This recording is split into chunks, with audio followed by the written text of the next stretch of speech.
Hi everyone, welcome back. We continue on this list and today we are going to learn about extractChannel function. This function helps us to get the desired channel from an image. For example, you have an RGB kind of image which is including red, green and blue channels, and you want to get the blue channel. This function is gonna help you. Or you have HSV kind of image and you want to get the saturation channel, and this function also is gonna help you again.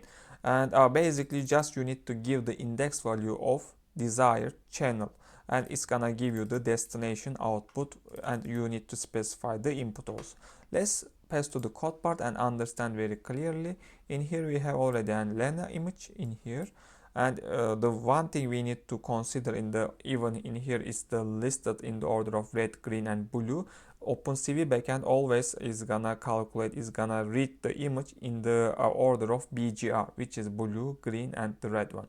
So zeroth index is gonna always specify the blue, green is gonna be 1 and the red is gonna be the second channel in that order. Okay, and we can directly call our function, which is extract.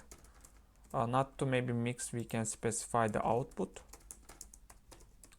And after that, let's say the first of all we can give an example about we want to get the let's say the blue channel. For that we need to specify the zeroth index we need to get, and the output we want to see also, and let's copy paste output, and now it's gonna give me in the im show the blue channel, and if you change the 2 it's gonna be red channel.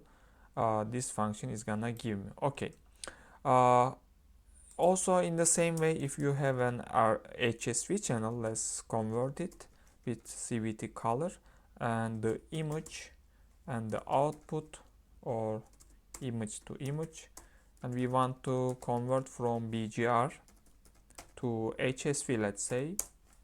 And so let's say I want to get the hue channel, so for that I need to specify as 0. So it's gonna give me the hue channel. This is hue channel. Same for 1 is gonna give you the saturation channel like this, and 2 is gonna give you the value channel. It's gonna give. Okay, basically this function just gives you the desired channel output as you specified. And I'm done for this video. See you.